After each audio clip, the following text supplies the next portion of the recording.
तुम्हारे माँ बाप ने तुम्हें जरा भी तौर तरीका नहीं सिखाया है। अरे घर गृहस्थी के 4 काम सीख कर ही आ जाती तुम यहाँ। एक दूध की गिलास ठीक से नहीं पकड़ते बनती तुमसे। अरे तुम्हारे हाथ पैर हैं या नहीं है ये बताओ, टूटे तो नहीं है तुम्हारे हाथ पैर। एक गिलास दूध गिरा दिया तुमने। इतने दूध की कीमत जानती हो कितनी है? शहर में 1-1 रुपए की कीमत होती है। तुम क्या जानो? घर में बैठी बैठी माँ आपसे कितनी बार मना कर रहा था कि इस लड़की से मेरी शादी मत कराइए, मेरा स्टेटस और इस लड़की का स्टेटस तो देखिए। लेकिन नहीं, आप तो संस्कारों की दुहाई दे रही थी मुझे। यही संस्कार हैं इस गवार औरत में। विक्की बेटा, गलती हर किसी से होती है। इसका मतलब ये नहीं है कि तू बहू को इतनी उल्टी सीधी बातें सुनाएगा। ये कौन सा तरीका है अपनी पत्नी से बात करने का? माँ ये लड़की इसी लायक है, इसे इसी तरह राइट किया जा सकता है, इसी तरह सुधरेगी ये। लातों के भूत हैं, बातों से नहीं सुधरते हैं। इसे ऐसे ही सुधारना पड़ेगा मुझे। फालतू की बात मत कर विक्की, तेरी पत्नी है, उसकी इज्जत कर। देखना एक दिन बहुत पछताएगा तू। अपने पिता की जैसी हरकतें मत बता। माँ आप इस लड़की के सामने जो 2 महीने हुए हैं यहाँ आई है, उस लड़की के सामने आप मुझे अपने बेटे को भला बुरा सुना रही हैं, अपने बेटे को बुरा बोल रही हैं। आप कैसी माँ हैं आप? किसी गैर के लिए अपने बेटे को 4 बात सुना रही हैं आप। मैंने कभी नहीं सोचा था माँ कि आप इतनी जल्दी बदल जाएंगी। ऐसा क्या है इस लड़की में, ऐसे कौन से गुण है इस लड़की में जो आप इसकी इतनी तारीफ कर रही हैं? ये तारीफ के लायक तो बिल्कुल भी नहीं है। हाँ हो सकता है आपकी नजरों में होगी, लेकिन मेरी नजरों में बिल्कुल नहीं है। मेरा स्टेटस और इसके स्टेटस में बहुत फर्क है। ये मेरे लायक है ही नहीं। आपने तो इसे मुझे जबरदस्ती ही बांधा है। और तुम गवार औरत, एक बात सुन लो, आज से 2 दिनों तक तुम इस घर में चाय नहीं पियोगी। तुम्हारे लिए चाय नहीं बनेगी। ये जो तुमने दूध गिराया है ना, इसी के कारण तुम 2 दिन तक चाय नहीं पियोगी। तुम्हारे बचे हुए चाय के दूध से ही मैं दूध पीऊंगा। तुमने गलती की है और तुम्हारी गलती की यही सजा है कि तुम 2 दिन तक चाय नहीं पियोगी, तभी तुम्हारी अकल ठिकाने आएगी। बहुत मेहनत की कमाई है मेरी। 1-1 रुपए किस तरह से कमाया है मैंने तो मैं ही जानता हूँ। इस तरह तुम्हारे हाथों बर्बाद होने के लिए नहीं कमाया है मैंने। समझ में आई तुम्हें? अब चलो निकलो यहाँ से। क्या मेरे सामने मनहूस शकल लेकर खड़ी हो? विक्की बेटा, तू बहू के साथ बहुत अन्याय कर रहा है। इस तरह मत कर बेटा। देखना तुझे बहुत हाय लगेगी उसकी। हाँ, आप क्या सोच रही हैं माँ? मुझे इसकी हाय से फर्क पड़ेगा? मुझे कुछ फर्क नहीं पड़ता। और इसकी हाय मुझे लगेगी? ये अपनी बातें अपने पास ही रखिए आप। मुझे ज्यादा लेक्चर या ज्ञान देने की जरूरत नहीं है। हे भगवान, जिस बात का डर था आखिर वही बात हुई। मैंने तो बहू को इतने विश्वास और भरोसे के साथ इस घर में लेकर आई थी और उसे ये वचन दिया था कि बेटा तुम्हें मेरे घर में कोई तकलीफ नहीं होगी, तुम बहुत सुख से रहोगी। लेकिन मुझे क्या पता था कि मेरा बेटा भी अपने बाप की तरह निकलेगा। इसके पिता ने भी मेरी कोई इज्जत नहीं की और आज ये भी ऐसा ही कर रहा है। ये भी अपनी पत्नी की इतनी बेइज्जती करता है। कैसे कैसे इसका जीवन चलेगा भगवान। इतनी पढ़ी लिखी गुणवान लड़की मिली है इसे तो अपनी किस्मत को सराहना चाहिए कि इतनी अच्छी पत्नी मिली है इसे। लेकिन ये पता नहीं किस घमंड में चूर है जो ऐसी बातें करता है। इसके पिता भी मुझे अपने पैर की धूल के बराबर समझते थे और ये भी आज अपनी पत्नी को पैर की धूल के बराबर समझ रहा है। आज इसकी ये सब हरकतें देखकर मुझे अपना समय याद आ गया। जब मैं भी अपने ससुराल में नई नई शादी होकर गई थी, तब मेरा पति भी मेरे साथ ऐसे ही किया करता था। बिन बात के ही इसका बाप 4 लोगों के सामने मेरी इतनी बेइज्जती कर दिया करता था कि मुझे बर्दाश्त नहीं होती थी। मेरी एक छोटी सी गलती मेरे लिए अभिशाप बन जाया करती थी। उस आदमी ने मेरे साथ इतना गलत किया है भगवान कि आज भी सोचती हूँ तो मेरे रोंगटे खड़े हो जाते हैं। मुझे ये बात बहुत अच्छे से याद है, जब मेरी भाई की शादी थी और मैंने अपने भाई की शादी में थोड़ा सा नाच क्या लिया था। उस दिन मेरे पति ने मुझे भरी बारात में इतना मारा था। मैंने तो उस दिन सोच ही लिया था कि ये दिन आज मेरी जिंदगी का आखिरी दिन होगा, लेकिन शायद भगवान को मंजूर नहीं था। उसी दिन जब मैं बेहोश हो गई मार खाकर, तो डॉक्टर के पास ले जाया गया मुझे। तब डॉक्टर ने बताया कि मैं माँ बनने वाली हूँ। उस दिन मैंने ये सोचा कि इसमें मेरे बच्चे का क्या कसूर है। मेरा बच्चा तो निर्दोष है। मेरे बच्चे को मैं इस तरह नहीं मार सकती। बस अपने बच्चे का ख्याल करके मैंने उस दिन आत्महत्या नहीं की, वरना मैं तो आत्महत्या करने ही वाली थी। धीरे धीरे करके समय बढ़ता गया और बढ़ते हुए समय में मेरे बेटे ने जन्म दिया, जिसका चेहरा देख देख कर मैं जीती रही। लेकिन मेरे पति का अत्याचार कम ही नहीं हुआ। छोटी छोटी सी बात में मुझे मारना, पीटना, बेइज्जत करना, बस यही उसका काम था। हद पार तो उस दिन हो गई जब मेरे पति ने अपनी रखेल को घर पर लेकर आया और मुझसे ये बोला कि तू कमरे से बाहर चली जा, इस कमरे में आज के बाद ये रहेगी। बस उस दिन का दिन था, जिसके बाद गुस्से में आकर मैंने एक बड़ा फैसला लिया और वो फैसला ये था कि मैं अब आज के बाद इस आदमी के साथ कभी नहीं रहूंगी। बस उस दिन क्या था, मैंने अपना सारा सामान उठाया और उस घर से अपने मायके चली आई और शादी के 3 साल बाद ही मैंने उस आदमी से तलाक ले लिया। एक औरत हर बात बर्दाश्त कर सकती है, लेकिन ये बात कभी बर्दाश्त नहीं कर सकती कि उसका पति उसकी जगह किसी और को दे। लेकिन चलो, मेरी जिंदगी जैसी भी थी कट गई। मैंने अपने बच्चे को अच्छे संस्कार देके बड़े किए हैं, लेकिन मुझे क्या पता था कि मेरा बच्चा भी अपने बाप के पानी में जा रहा है। जिस तरह से वो अपनी पत्नी की बेइज्जती करता है, मुझे बिल्कुल पसंद नहीं है।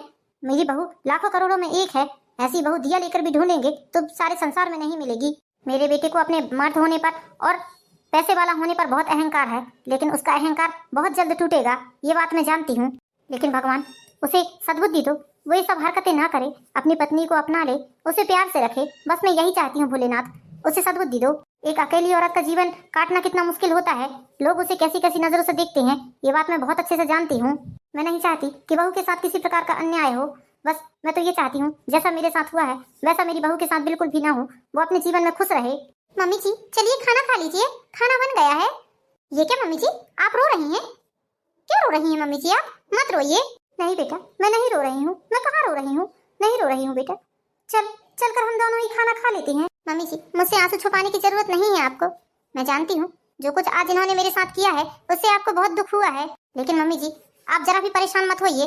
मैं जानती हूँ एक दिन ऐसा आएगा जब इन्हें मेरी कदर जरूर होगी, देख लेना आप, इन्हें औरतों की इज्जत करना भी आएगा। बेटा भगवान करे ऐसा ही हो, बस मैं तो यही दुआ करती हूँ। मम्मी जी आप डाइनिंग टेबल पर बैठिए, चलकर मैं ये दूध साफ करके आती हूँ। हाँ बेटा ठीक है। माँ देखिए मेरे दोस्त आए हैं, अंकुश और प्रदीप। नमस्ते आंटी जी। नमस्ते बेटा, खुश रहो, बहुत दिन बाद आए हो तुम दोनों। हाँ आंटी, आप लोगों को तो पता है हमारी दूसरे शहर में जॉब लगी है, इसलिए हमारा यहाँ आना बहुत कम हो पाता है। और वैसे भी ऑफिस से जब छुट्टी मिलती है तो ऐसा लगता है कि घर पर ही आराम करो, कहीं जाने आने का मन नहीं होता। हाँ बेटा बात तो सही बोल रहे हो, जब से शहर से तुम दूसरे शहर गए हो तुम लोगों से मिलने के लिए बड़ा मन करता है।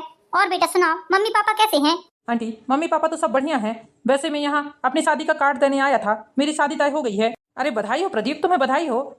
वैसे भी की तू बहुत छुपा रुस्तम निकला, हमने सुना है तेरी भी शादी हो गई है, लेकिन तूने हमें फोन तक नहीं किया।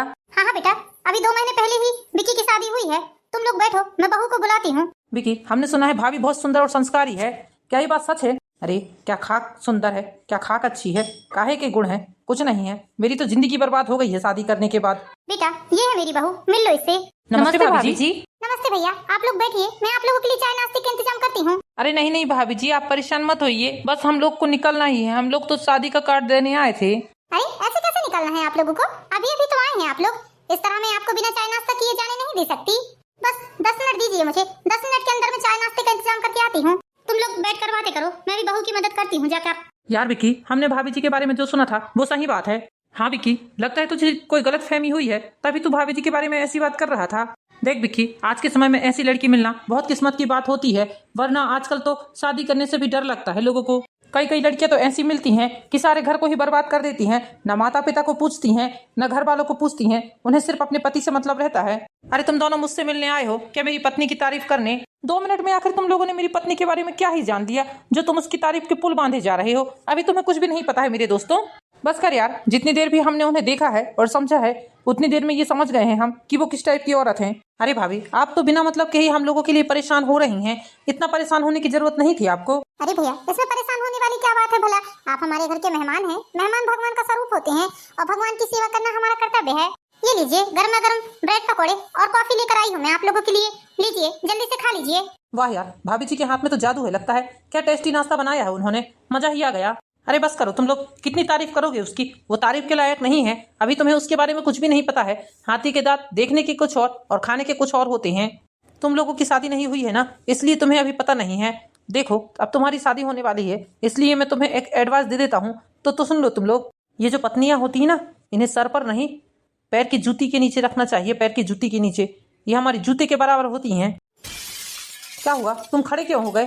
अरे मैं तुम्हें अच्छी एडवाइस दे रहा था, यदि तुम्हें पसंद नहीं आई है तो तुम जा सकते हो। मेरे घर में ऐसे लोग बिल्कुल नहीं चाहिए जो घर की औरतों की तारीफ करते हो। अब मुझे पक्का यकीन हो गया है, तेरा दिमाग घूम गया है।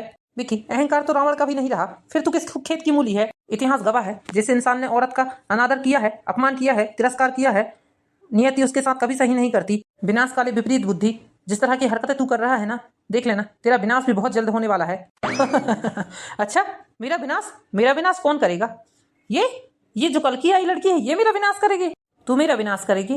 तू मेरा विनाश करेगी? विकी बहुत बोल लिया तूने, अब शांत हो जा। देख नहीं रहा है घर में तेरे दोस्त आए हैं, तू अकेले में भले ही बहू को जो भी बोलना है बोल ले, लेकिन दोस्तों के सामने उसको इतना अपमानित मत कर। आंटी जी, इसे बोलने से कोई मतलब नहीं है, हम लोग चलते हैं, आप लोग शादी में जरूर आइएगा। हाँ जाओ, किसे इतनी पड़ी है जो तुम्हें रोकेगा? जाओ, और यहाँ आज के बाद आने की जरूरत नहीं है। भाई, जिस घर में औरतों का अनादर होता है उस घर का पानी पीना तक हमारे लिए जहर के समान है। चल यहाँ से। अरे मैंने क्या किया है? मेरा क्या कसूर है? आप मेरे बाल क्यों खींच रहे हैं? छोड़िए बाल, मुझे बहुत दर्द हो रहा है। छोड़िए, बहुत तकलीफ हो रही है मुझे। तूने क्या किया है? तुझे नहीं पता तूने क्या किया है? अरे, पराये मर्दों के सामने अपने नखरे दिखा रही थी, उन्हें फंसाने की कोशिश कर रही थी। शर्म नहीं आती तुझे, निर्लज्ज बेहया औरत। विकी, बहू को छोड़, छोड़ मैंने कहा। यदि बहू को कुछ हुआ ना तो मैं तेरी जान ले लूंगी। शर्म आ रही है मुझे आज कि मैंने तुझ जैसे पापी को जन्म दिया। अरे, जिस समय तेरे बाप को छोड़ा था मैंने, काश उस समय तुझे भी उसके पास छोड़ देती तो बहुत अच्छा होता, या तेरा गला घोट कर तेरी जान ले लेती। जैसा तेरा बाप मेरे साथ करता था ना, वैसे ही आज तू मेरी बहू के साथ कर रहा है। अरे पापी, देखना, नर्क में जाएगा, नर्क में। जीवन नर्क से ज्यादा बदतर बन जाएगा तेरा। शादी के 7 वचन याद है ना तुझे? अरे एक आध वचन तो पूरा कर दिया होता उसमें से तो तेरी शादी सफल हो जाती। कैसा आदमी है तू, जो अपने दोस्तों के सामने ही अपनी सीधी सादी इतनी अच्छी बीवी का अनादर कर रहा है, अपमान कर रहा है। एक पत्नी की, एक माँ की हाय ले रहा है तू, हाय। देखना, दुर्गति होगी तेरी, दुर्गति। समय रहते सुधर जा, वरना ऐसा ना हो कि जब तुझे अपनी गलती का एहसास हो तब बहुत देर हो चुकी हो। नीच, निर्लज्ज, पापी, दुष्ट, निशाचर। अकेले में बेइज्जती करता था, अब तो तूने हद ही पार कर दी है। अपने दोस्तों के सामने बहू की बेइज्जती करते हुए तुझे जरा भी शर्म नहीं आई? बहू घर की लक्ष्मी होती है और घर की लक्ष्मी का इस तरह अपमान करना मूर्खतापूर्ण कार्य होता है। तुझे तेरे कर्मों का दंड जरूर देगा भगवान, देख लेना। बहू, चलो यहाँ से। अरे ये लड़की है कौन? मेरे पैर की धूल है, मेरे पैर की जूती है। इसके सामने माँ मुझे भला बुरा सुनाकर चली जाती है। आखिर ऐसा क्या जादू कर दिया इस लड़की ने मेरी माँ के ऊपर, जो मेरी माँ हर समय इसकी तरफदारी करते रहती है? और ये क्या, बार बार माँ एक ही बात करते रहती है कि मुझे दंड मिलेगा, दंड मिलेगा। मैं जानता हूँ मैं कुछ गलत नहीं कर रहा हूँ, इसलिए मुझे कोई दंड भी नहीं मिलेगा। औरत पैर की जूती है और उसे जूती ही रहना पड़ेगा। मैं उसे अपने सर का ताज नहीं बना सकता। वैशाली बेटा, यदि तुम मुझे माँ मानती हो तो मेरी बात मान लो। तुम यहाँ से चली जाओ बेटा, तुम अपने मायके वापस चली जाओ बेटा। इसके साथ रहकर अपने जीवन को नर्क मत बनाओ। ये क्या कह रही हैं मम्मी जी? अभी 2 महीने ही हुए हैं हमारी शादी को। यदि मैं अपने मायके वापस चली गई तो लोग क्या बोलेंगे? मेरे बारे में उल्टी सीधी बातें करेंगे, बोलेंगे 2 महीने अपने ससुराल में नहीं टिक सकी, लोग मेरे पर ही 4 उंगलियां उठाएंगे। मम्मी जी, कहा जाता है मायके से लड़की की डोली उठती है और ससुराल से अर्थी उठती है। मम्मी जी, मैं भी इस घर से कभी नहीं जाऊंगी, चाहे मर जाऊं। आपको छोड़कर कहीं नहीं जाऊंगी मम्मी जी। मुझे पता है एक समय के बाद ये भी सुधर जाएंगे, इन्हें भी अपनी गलती का एहसास होगा। मैं अपने आप पर इतना भरोसा तो रखती हूँ मम्मी जी, मुझे पता है मैं इन्हें जरूर सुधार दूंगी। बेटा, तेरी ये बातें ना एक दिन बातें ही रह जाएंगी। तुझे क्या लगता है, क्या मैं ऐसा नहीं सोचती थी? मैं भी ऐसा ही सोचती थी तेरी उम्र में बेटा, लेकिन मेरी किस्मत को तो कुछ और ही मंजूर था। बेटा, लोग तो मरने के बाद नर्क भोगते हैं, मैंने जीते जी अपने ससुराल में नर्क भोगा है बेटा। मैं बस मरने की दुआ करती थी कि भगवान आज मुझे मौत दे दे, कल मुझे मौत दे दे। बेटा, विक्की के पिताजी से मैंने तलाक क्यों लिया तुझे आज खुलकर बताती हूँ। आज तक मैंने तुझे ये बात नहीं बताई है, लेकिन बेटा आज तुझे बताना बहुत जरूरी है। तेरे ससुर जी मेरे ऊपर बहुत अत्याचार करते थे बेटा, बहुत अत्याचार करते थे। लेकिन एक दिन मैं उनके अत्याचार से परेशान होकर अपने आप को खत्म करने वाली थी, तभी मुझे चक्कर आ गए और तब मुझे पता चला कि मैं माँ बनने वाली हूँ। बेटा, किसी तरह मैंने अपने बच्चे का सहारा जानकर अपने आप को बचा तो लिया। इन सब बात के बीच जो मेरे पेट में बच्चा पल रहा था, मैं उस मासूम बच्चे के बारे में सोचने लगी कि इस मासूम बच्चे का क्या दोष है, जो आज तक इस दुनिया में आया भी नहीं है, उसका क्या दोष है। ऐसा सोचकर मैंने आत्महत्या का विचार अपने मन से हटा दिया। बेटा, उस घर में मैं एक एक दिन मर मर कर जी हूँ, मैं ही जानती हूँ मैंने कैसे उस घर में एक एक मिनट एक एक सेकंड बिताए हैं। उन्होंने कई बार मुझे जान से मारने की कोशिश की, लेकिन बेटा पता नहीं ऐसी कौन सी अद्भुत शक्ति मेरे साथ थी जो मुझे हर समय बचा लेती थी। बेटा, आती तो उस दिन हो गई जब उस आदमी ने किसी गैर औरत को लाकर मेरे कमरे में रखने की कोशिश की। उसने मुझे और मेरे बच्चे को दोनों को कमरे से बाहर कर दिया और उस पराई औरत को, उस रखेल को लाकर कमरे में रख लिया। बस वो दिन आखिरी दिन था मेरे जीवन का। उस दिन मैं अपने बच्चे को लेकर जो घर से निकली, अपने माता पिता के घर आकर बैठ गई और उस आदमी से तलाक ले लिया। बेटा, मैं बस ये सोचती थी कि मेरे बच्चे पर इस आदमी का साया ना पड़े, लेकिन देखो बेटा, झाड़ का पत्ता झाड़ के नीचे ही गिरता है। ये बात आज मेरे बेटे ने सिद्ध कर दी है, वो अपने बाप के ही नक्शो कदम पर गया है। बेटा, यदि मैं आज भी उस घर में रहती तो पता नहीं मेरे साथ और क्या क्या होता।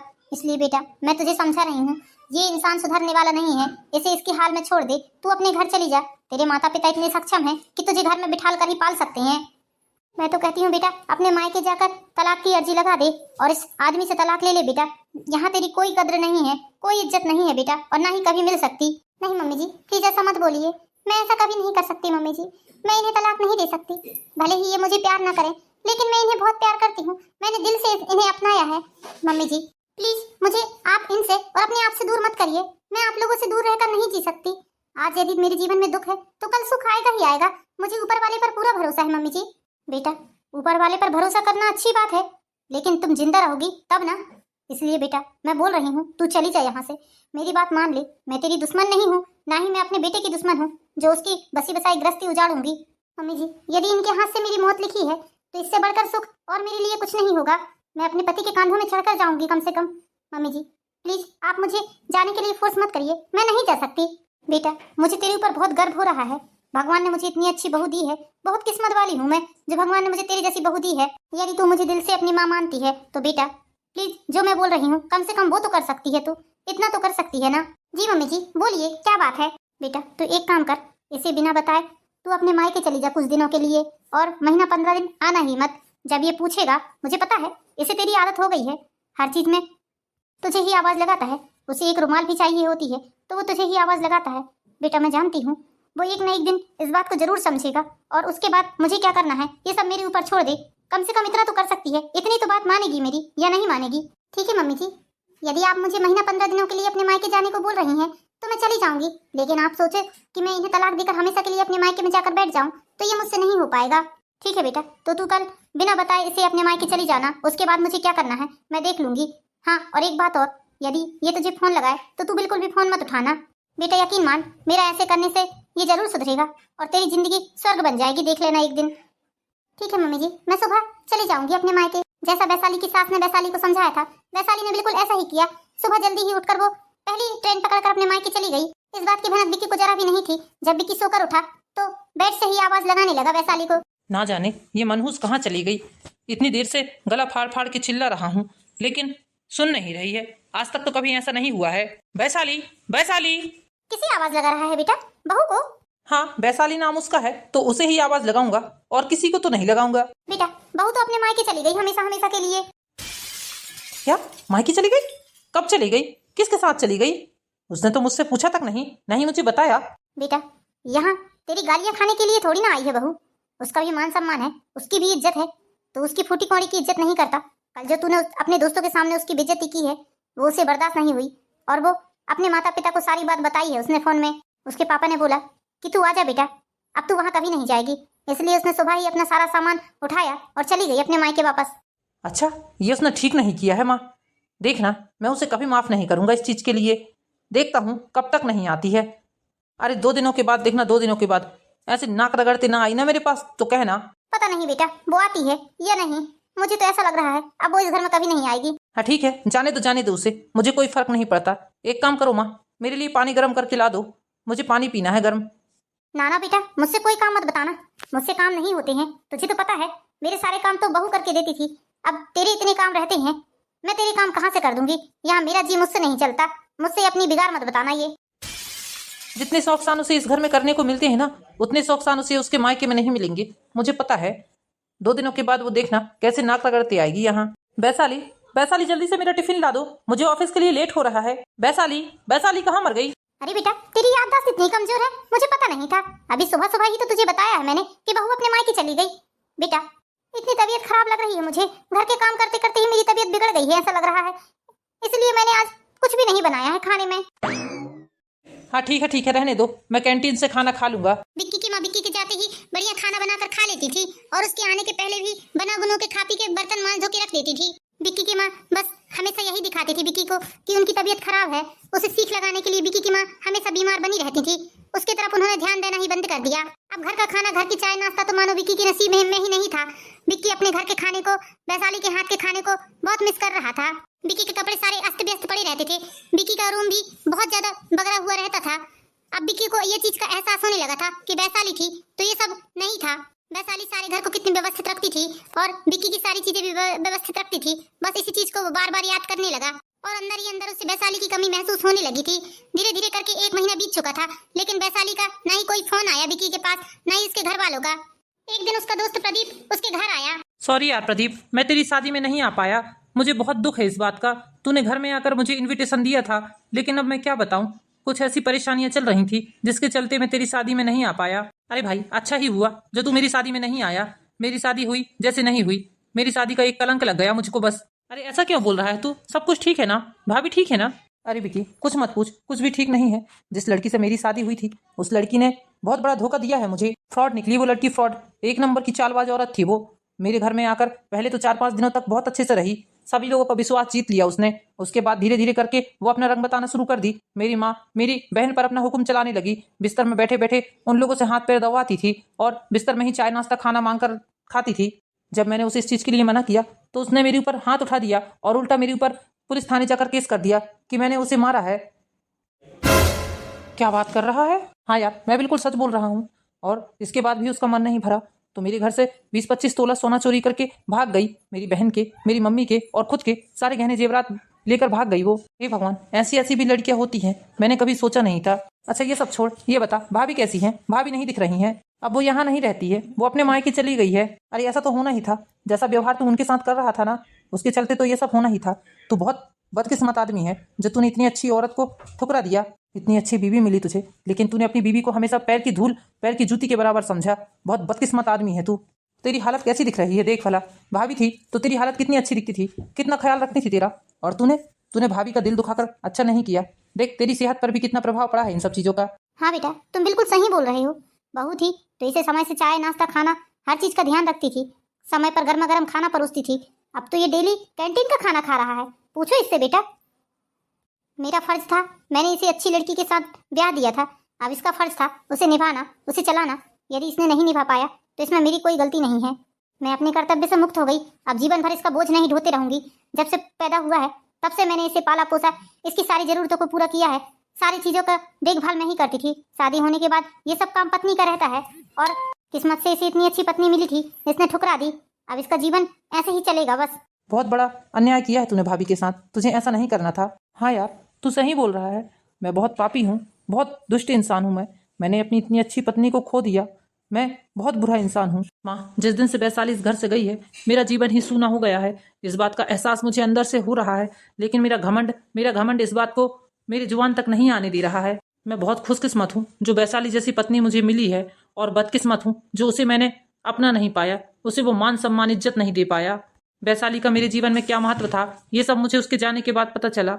मैं बहुत अकेला हूँ माँ, बहुत अधूरा हूँ उसके बिना। मुझे अपनी गलती पर पछतावा हो रहा है माँ, बहुत पछतावा हो रहा है। प्लीज माँ वैशाली को बुला दीजिए। नहीं बेटा, वैशाली नहीं आएगी। अब वो कभी नहीं आएगी। यहाँ तक कि उसके पापा का कल मेरे पास फोन आया था। वो बोल रहे हैं कि कोर्ट में तलाक की अर्जी दे दिए हैं। 2-4 दिनों में ही तुम्हारे पास कोर्ट के कागज आ जाएंगे।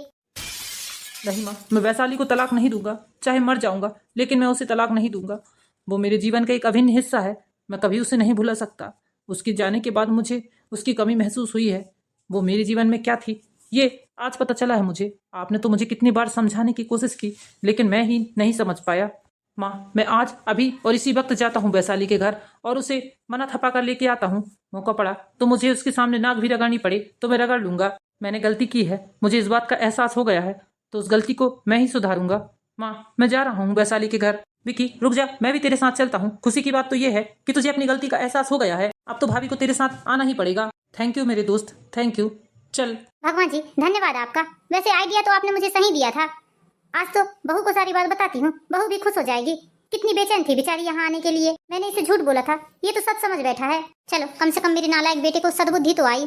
तो दोस्तों कैसी लगी आपको ये प्यारी सी कहानी? इसी तरह की प्यारी प्यारी मोरल स्टोरीज देखने के लिए हमारे चैनल पर एंड ब्लॉग को लाइक कीजिए, सब्सक्राइब कीजिए। मिलते हैं नेक्स्ट वीडियो में दोस्तों, जब तक के लिए बाय बाय।